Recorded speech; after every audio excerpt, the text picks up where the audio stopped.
Morning, Shabbat Shalom. It's great to see all of you. I'm glad to know everything was in good hands with our very fine staff. Mirav and I took a few days off, spent some time at it's a very small conference working on the kinds of things that I'm working on here, mostly subpersonalities, transactional work, and very, very, very fulfilling. And I'm on the top of my game. I can tell you guys that right now. So.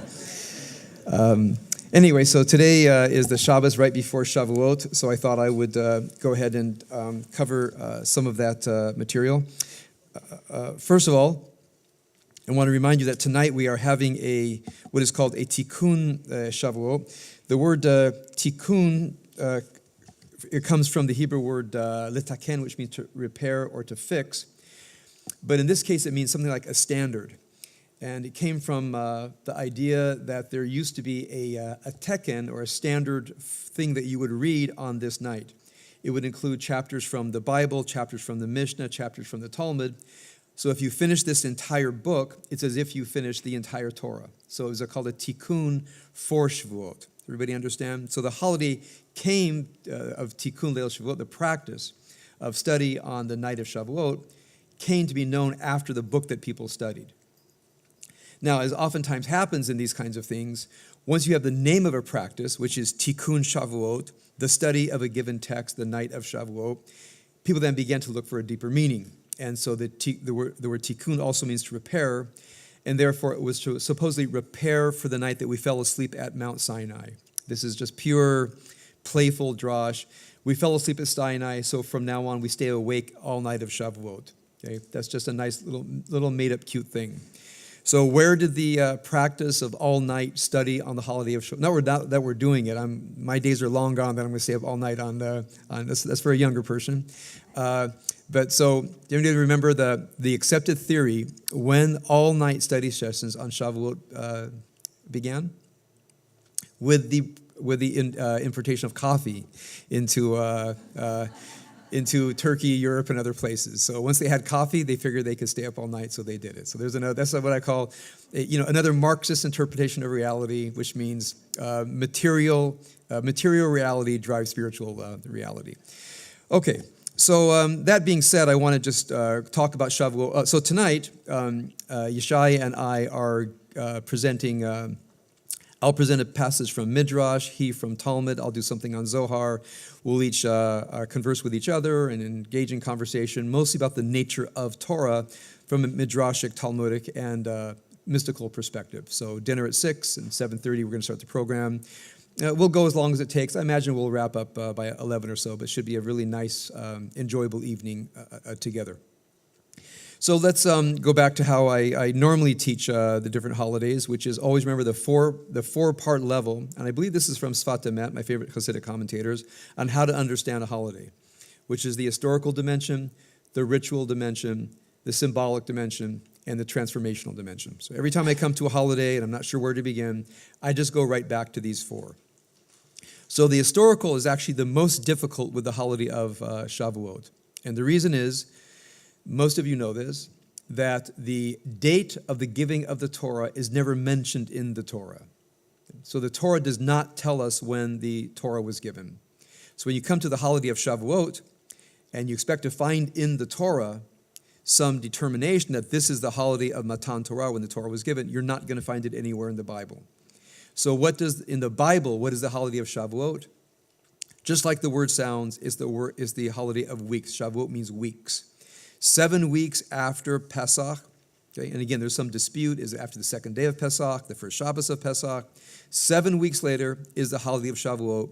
In the Bible, it is purely an agricultural holiday of the first fruits, okay, the holiday of Bikurim, first fruits. That's all it says in the entire Torah about it.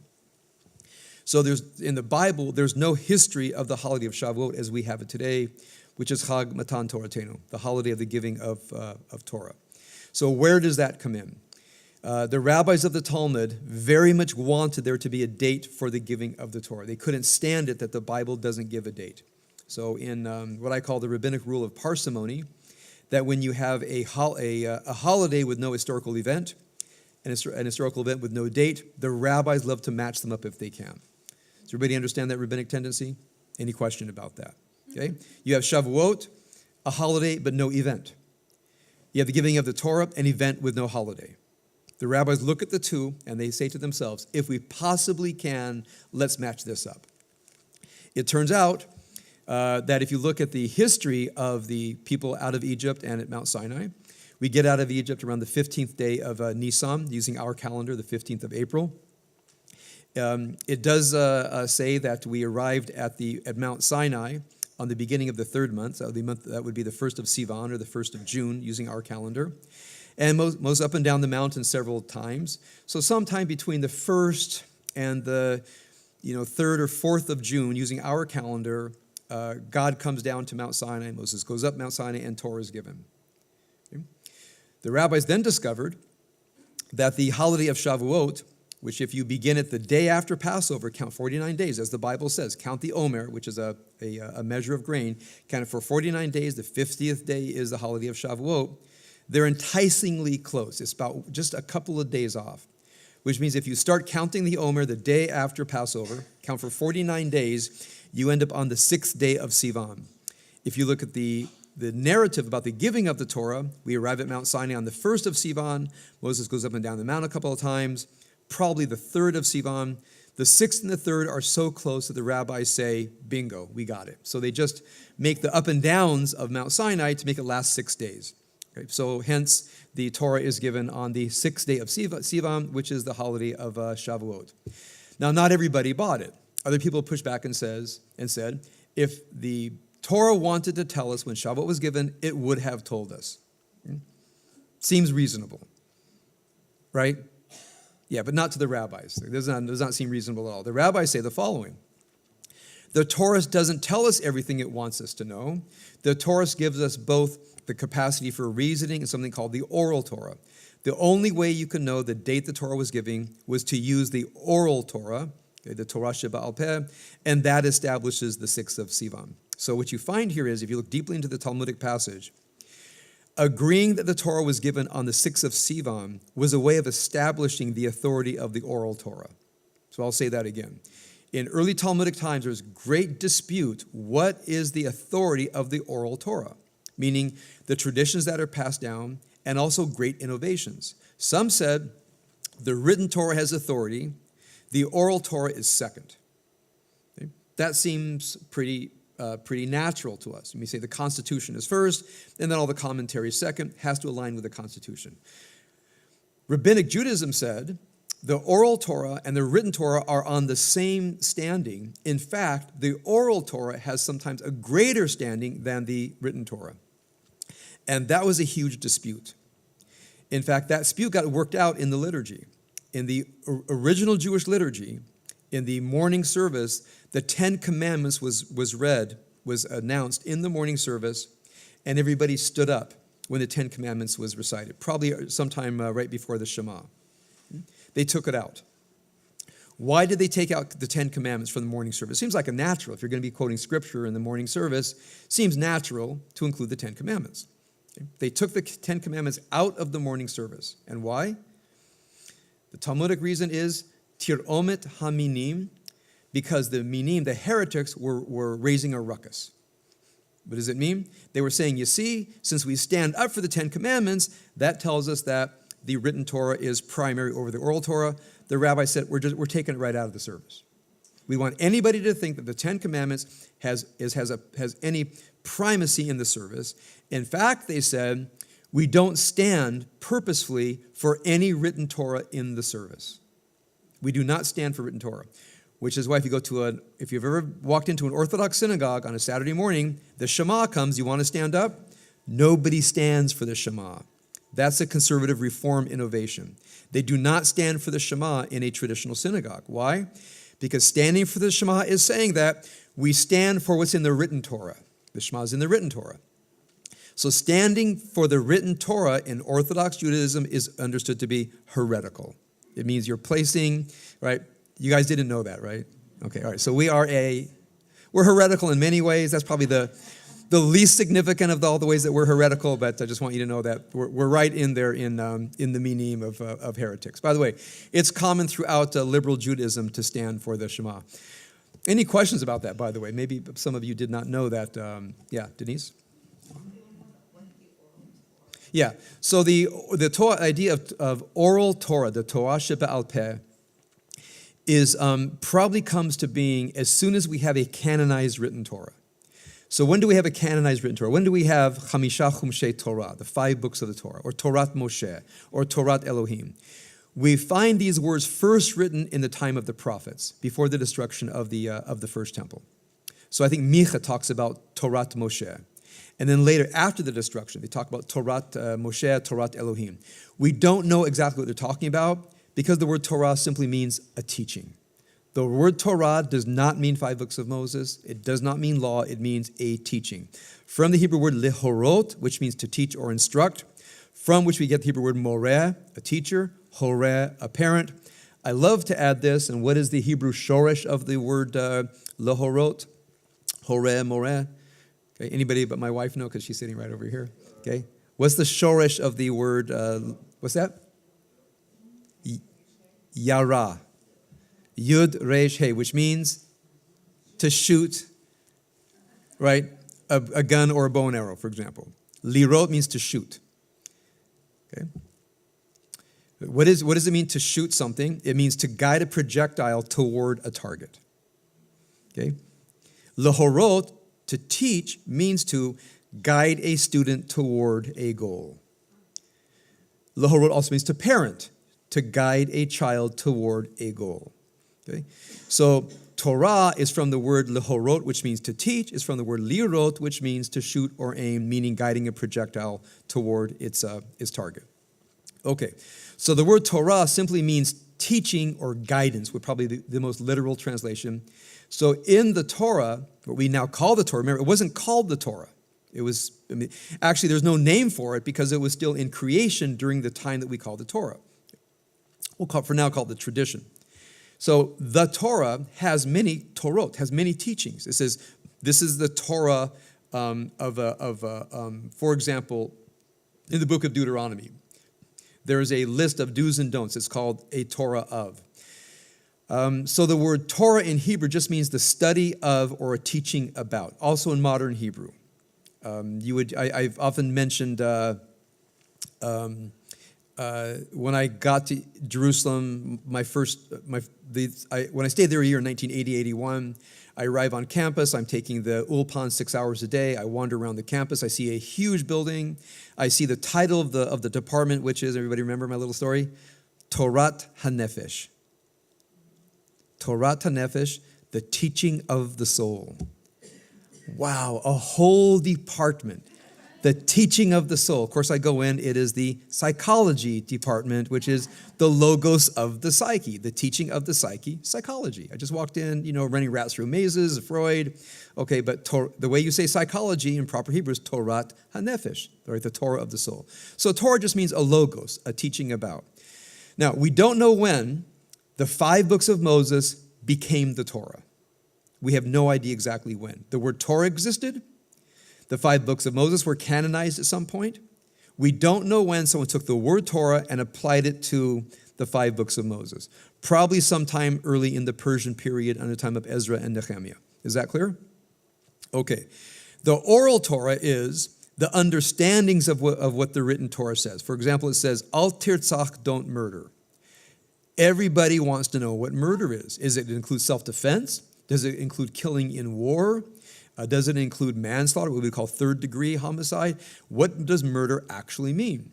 It says, al tignov, do not steal. Well, what exactly do we mean by theft? If you find something lost and you pick it up, how long can you go by before you can claim ownership if no one comes looking for it? So all these words all the laws in the Torah that have these very, very important commandments, every community has to have its oral understandings. Now the question is, are the oral understandings legal? Meaning if a community says, okay, here's what tirtzach means, here's what murder means, here's what geneva is, here's what stealing is. Once we come to our oral understandings, they have to become canonized or nobody will know what the law is. Meaning if we just have an oral understanding of, let's say, what murder is, and every single time we have to try to refigure it out, there's no stability in the legal system, especially once you have a complex urban environment. So people need to know what the law is. It's a very big part of the law, by the way, is predictability. Meaning, in a given case, what does the law say? What's the judge going to do? How can you possibly plan your actions if the law gets redecided, completely made up every time you go to court? So the oral law comes to be the fixed interpretations of what the Torah says. Is that clear? Now, so the fixed interpretations of what the Torah says. Now, over time, that goes from interpretations of what the Torah says, which is called midrash halacha, midrash from the word doresh, seek out what the law is, to the point that then they began much more expansive conversations, not only on the legal parts of the Bible, but also on the non-legal parts. That's what we tend to call that midrash, which means rabbinic understandings, interpretations of the non-legal part of Torah. So we have halachic midrash, meaning what does the law actually mean? Agadic midrash, what do these non-legal parts of the Torah mean? They all get collected over time, and in general, they're all called the oral Torah, although they're broken down into the Mishnah, the Talmud, the Midrash Rabbah. There's 1,000 books of the oral Torah divided into different genres, but they're all called Torah Sheba'al Peh, the oral Torah. Okay? Then sometime in the rabbinic period, the question is, what's its standing? Can you do an end run back and say, yeah, but look what the Torah says, the Bible says. So the problem is, if you have the primacy of the written text, anytime we're studying the Torah, the oral Torah, a person can come back and say, oh, what does the written Torah say? And in jurisprudence, this would be called something like the following. Let's say we have a long history of jurisprudence, and every now and then someone runs back to the Constitution and undoes 250 years of legal understanding. Anybody who's an attorney here knows we just don't do that. Okay? It's very rare that somebody runs back to the Constitution and undoes 250 years of legal interpretation.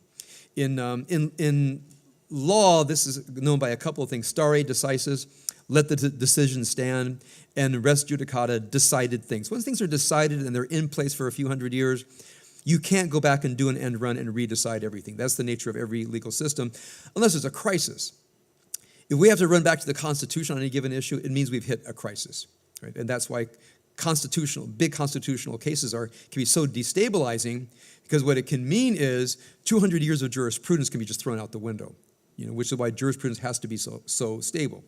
Now, the rabbis can't say that human legislation, right, has the status of stare decisis, meaning decided, let the law stand, let the decision stand, and supersede the Torah.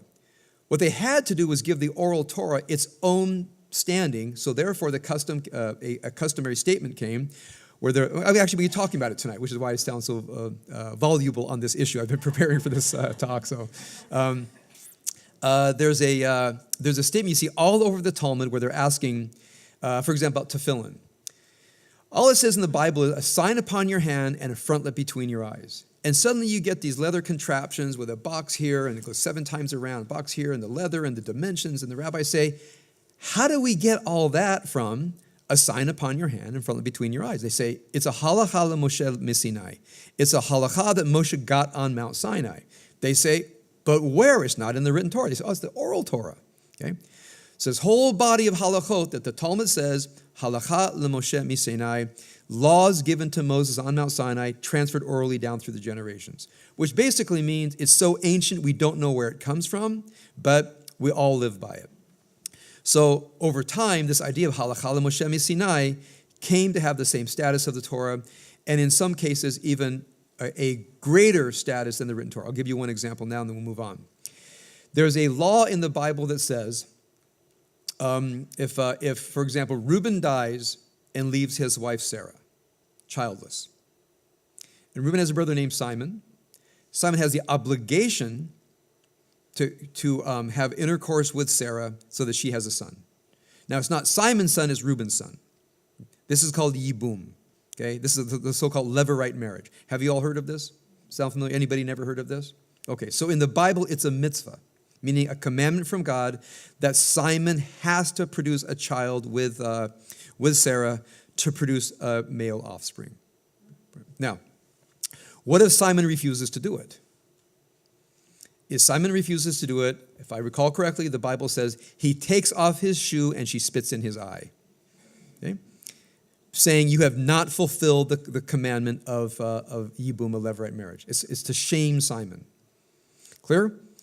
What does the Torah want Simon to do? Create a legacy for Sarah. The rabbis say the mitzvah is to take off his shoe and spit in his eye, and he's forbidden to engage in levirate marriage. He's forbidden. It's against the law. So the mitzvah is turned into a prohibition, and the prohibition is turned into the mitzvah. Okay? Now, why would the rabbis do that? Can anybody imagine why the rabbis would make levirate marriage against the law?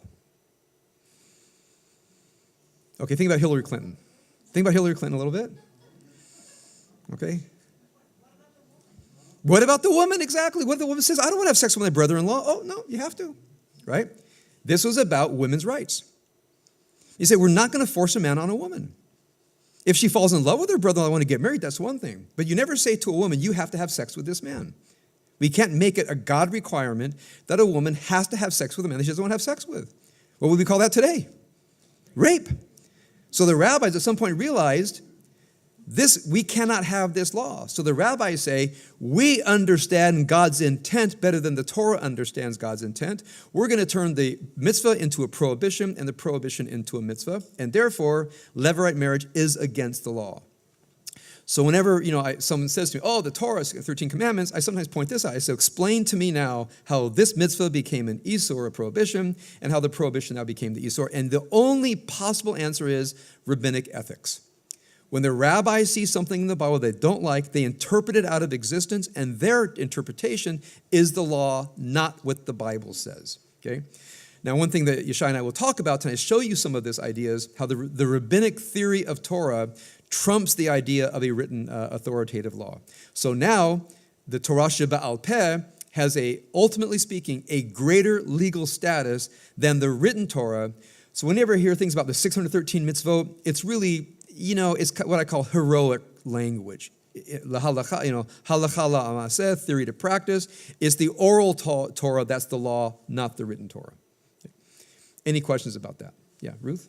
What's so astounding in all of this is because we know that in every small paragraph in the Talmud there are all these different opinions. How did the rabbis agree on the oral Torah? That's an outstanding question. So one characteristic of the Talmud, which I'll talk a little bit about tonight as well. I'm enticing you guys to come tonight, okay? Right? Y'all getting it? All right, okay. All right, so I'm not going to fully answer your question, okay? All right, so what happened is the Talmud on purpose leaves things open. On purpose leaves things open. It's not a mistake. The final generation of editors could have decided the law. But the final generations of editors knew that the Talmud is not to decide law, the Talmud is there to teach how to think. And the danger with writing a code is people don't think anymore, they just look stuff up. But the problem became people wanted to look stuff up. They said, okay, I'm not getting it. It's really beautiful, backwards and forwards, and this going on, and here's your evidence, what do we do? So around the time of the 700, 800, 900s, they began to write summaries of the Talmudic passages, which means long passages, small, so you could read the essential argument and come to your own decision. And then by the 1100s, 1200s, people began to write codes of law. Maimonides, for example. Maimonides wrote the Mishnah Torah, the great code of Jewish law. They burned it in France. He wrote it in Spain. They burned it in France because what they said is they're going to read your code and they won't read the Talmud. Can you imagine? People burned Maimonides' books. Okay? And then another code was written again in Spain by Jacob ben Asher called the Arbaturim, an original way to understand it. A couple hundred years later, Yosef Karo wrote the now world-recognized Shulchan Aruch, when there was a commentary written by a rabbi in Poland named Isserles, and that by the late 1500s was the accepted code of Jewish law. But there was no universally accepted code of Jewish law until up until that time. The idea of codifying the law was anathema to the idea of Talmudic process, which is let's reason and think it through. The answer as long as our answers are mainstream and normative, the answers are less important than the process of people engaging in the Talmud, because from their perspective, again, we'll talk about this tonight, Talmudic process was understood to be a way of entering into the mind of God. So, and sometimes I compare it to the psychoanalysis of the divine, meaning we're trying to get in and figure out how the divine mind works. So the rabbis of the Talmud understood that they could get into the inner workings of the divine mind and tease out the inner divine arguments, put them out, and then we have to come up with a conclusion. It's when you study the Talmud and theory of Talmud, it's far beyond what anybody can imagine, because I think we have this view it's only for ultra-Orthodox men in black suits and, staying all day, and kind of an ultra-hyper-conservative kind of environment. Is actually not. It's extraordinary poetry with a great openness and really teaches a person how to think. Anyway, so that's the Torah Ba'al Peh. So, the holiday of Shavuot, then, only comes because the rabbis decided there is a day called Shavuot. Now, so that's the history. Okay, any questions on the history? So now what is the practice? The only practice that we have in Shavuot is in the synagogue. There's really no home halachic practices, like a Seder or a Sukkah or Lulav, Etrog, and so forth. Anything you do, like eating dairy, some people say eat dairy. You know what the ostensible little fairy tale reason we eat dairy on Shavuot is? Because when was that? Let me get it? Yeah, but dairy is not vegan, at least, right? Yeah. Okay, this is going to sound ridiculous to you. When the Torah was given, that's when all the laws of milk and meat were given. And nobody had kosher utensils. But all dairy is kosher. So they ate dairy for a few days until they koshered everything. Okay, I'm not buying it. I don't think that's where... Okay, but they said, look, we got to do something. I mean, no, people said we got to do something in our homes for Shavuot. It can't be you got to go to synagogue. So the idea of eating dairy over Shavuot, so now it's become one of those punctilious things that people are super, super observant about because there's nothing else to do at home but make blintzes or some other thing. Okay, but what the extraordinary thing is, at the synagogue level, is the HaTorah's that the rabbis chose for Shavuot. So Shavuos morning, meaning on Sunday. Now, we don't have morning services here. We tried it before. Very few people attend. So I say, if you want to go to a morning service on Shavuos, just pick your local traditional synagogue and give them our best regards. But what will you find as the Torah reading on Sunday morning? The reading of the Ten Commandments. Okay, you would expect that. The HaTorah, the prophetic reading, is Ezekiel chapter 1, which is the foundation of Jewish mysticism, the so-called throne mysticism you find in the book of Ezekiel. So when the rabbis choose Ezekiel chapter 1 to be the HaTorah for Shavuot, they're telling us how they understand the holiday of Shavuot. They push the point even further that if you go in the Torah readings, you go to the Torah portion Yitro where the Ten Commandments are given in Exodus chapter 20, what's the HaTorah for Torah portion Yitro, where the Torah is given, is from the book of Isaiah chapter 6, which is the revelation of Isaiah. So the two times in the year we read the Ten Commandments, on the morning of Shavuot, Sunday morning, and the Torah reading of Yitro, when the Ten Commandments comes in the cycle of the Bible, on both times the rabbis choose the two greatest moments of mysticism in the Bible, Isaiah chapter 6, Ezekiel chapter 1. So the rabbis are telling us something. And this is something that, again, I try to remind us of every year.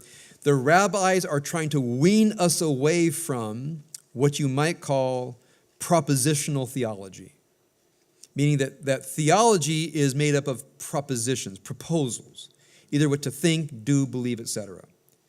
So when we think about theology, we think about canonical ideas about God. We must believe this, in the Adon Olam or the Yigdal, where people have outlined, here's what you must believe about God, right? Or that revelation is, for example, the Ten Commandments. Here's what you must do. The rabbis chose two mystical passages, the upshot of which is, we don't know what these mean. If you read Ezekiel chapter 1, Isaiah chapter 6, they're utterly mysterious. We don't know what they're about. So a few thousand years of Jewish mysticism go into trying to tease out what's called throne mysticism. What are Ezekiel chapter 1, which is understood to be the throne, the Merkavah of God, and Isaiah chapter 6. Now, the rabbis of the Talmud, in the background of the Talmud only talks about it in a few sparse places, which I can maybe mention at the second session.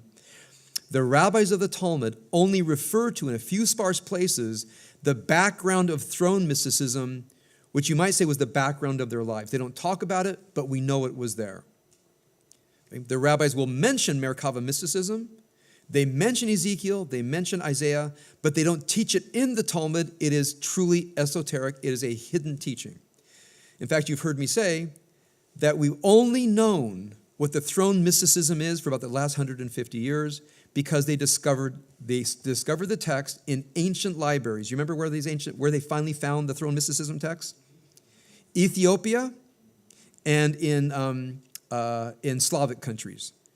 Okay, they were written in Coptic, in Ethiopian, written in a Slavic language I don't remember, in the outskirts of Christianity, buried in the crypts of churches, hidden away. So in the 1800s, scholars went out and began to go into these the crypts of these libraries, into the most hidden parts, like the Geniza in Egypt as well. They went up in the attic of a synagogue where they don't throw books away, they just tossed them in the attic. Scholars emptied out these things, began to catalog them and translate them, and they found these texts. Okay? They found it's called the book of Enoch, Hanoch. They found the book of Hanoch, they translated it into German and English, published it. About 1925, someone says, wait a minute, this is throne mysticism. We found the book. It was already published, but no one had actually put it together. So since about the 1920s, they realized we discovered the throne mysticism the rabbis talked about but never disclosed. So since the 1920s, we have it. So if you look up throne mysticism, Merkava mysticism on the internet, it's all out now. We know more about throne mysticism now than anybody has known, except for the few privy rabbis in the Talmudic period who had access to this material. But you need to know that throne mysticism is the background of Rabbinic Judaism. Throne mysticism is the backdrop of Rabbinic Judaism. The rabbis live in it, they talk about it, but they never teach it because they say it is too esoteric to be taught publicly. They will never teach it in public. Now, so when the rabbis of the Talmud choose the HaTorah's for Shavuot and say, on Sunday morning, the HaTorah is Ezekiel, which is the foundation of throne mysticism. They're telling us, you want to know what Shavuot is about? It's about Ezekiel chapter 1. You want to know what's really happening on Shavuot? The throne is revealed to the people. Now, the average person says, just tell me what to do. Tell me what to do. Okay, 10 commandments for you. Thank you. Good enough, right? Other people says, what does it all mean? They say, come study. Come study. So that's the entry into the holiday of Shavuot, and I'll talk more about that at the second session and tonight. Let's all rise for Kaddish Rabbanan, and we'll begin davening in a few moments.